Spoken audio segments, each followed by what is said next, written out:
very high. And joining us now to talk about that is Rich Rubino. He's a political analyst and author. Rich, always good to see you. Good morning, my friend. Good morning, Ryan. Good morning. So here we are a week out. This has huge ramifications. We know the rules have already been an issue. No notes, no audience, the muted mics. How might that affect this debate? I don't know how much it's really going to affect it. I think that it's going to be more the substance. It's going to be more what they actually say. I mean, my guess is, obviously you have issues last time around, and I think Donald Trump, if he fits the stereotype, he's kind of uncontrolled and starts talking and saying things while Vice President Harris is speaking, you won't necessarily be able to hear him depending on what the mic situation is. But I think we got to focus more on the substance. Yeah, and I'll miss kind of them challenging each other, but I guess maybe that's where they use their own time for that. If they feel a candidate has said something that's not accurate, that's their moment to do that. That is, and it's also one thing you see, and you see this in most of the debates, is pivoting, where you get a question you don't want to answer, you try to answer it in 2 or 3 sentences, then you go on message and talk about what you actually want to talk about. That's why sometimes when politicians are very tough to interview, because they've had media training, they know how it works, they know that you get a question, answer it in a couple sentences, and then go on to talk about whatever you want to talk about. Yeah, I have dealt with a few pivoting politicians in my time. It's very common. So who's got more at stake here? Vice President Harris has taken criticism for not answering questions. We know that, including yesterday's campaign events, while many have advised former President Trump to stick to the issues. So who has more at stake here? I think that's pretty equal, actually. In the case, obviously, if you look at the polls, Vice President Harris is a very slim lead.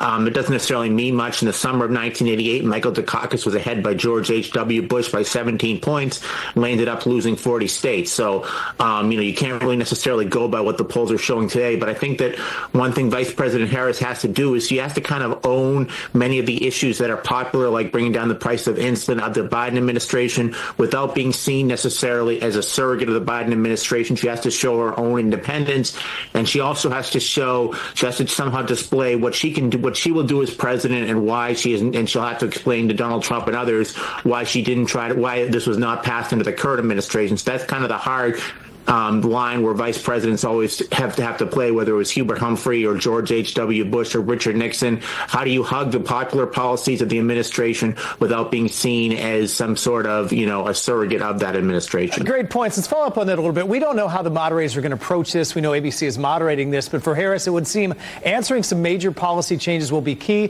For Trump, you got to figure January 6th is coming up again. Are those expected topics? How critical will those be?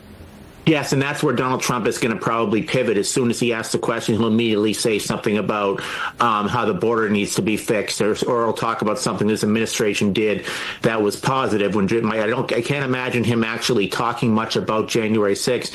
In the case of Vice President Harris, if a question is asked about the border, what she will probably say is something to the effect that there was a bipartisan bill supported by a very conservative Republican, partly authored by James Langsford of Oklahoma, and that it was Donald Trump who tried to kill the bill for political reasons, something to that effect. So you kind of have to almost have to count the talking points they're going to hear from both major candidates. Yeah, well, we've already heard those from some surrogates as well. Yeah. Let's finish with this. I talked to an analyst from Washington this morning. He was still not 100% certain this debate was going to happen. It seems like that would be a real shock at this point. Is it possible that based on the rules issues, they don't have this, or is that highly unlikely?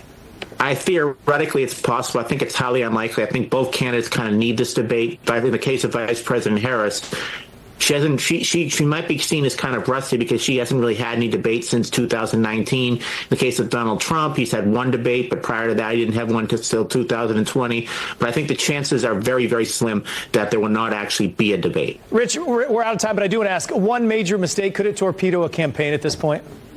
Yes, absolutely. Like George Romney, when he was governor, when he was running for president, they asked him about Vietnam, and he said that part of the reason he changed his position on Vietnam is that he was brainwashed by the generals. George Romney was really a front runner. George Romney went nowhere in 1968. So yes, we shall see. A lot at stake. We're a week away. Rich, appreciate the time. We could go on for a half an hour, but we're out of time. Good to see you.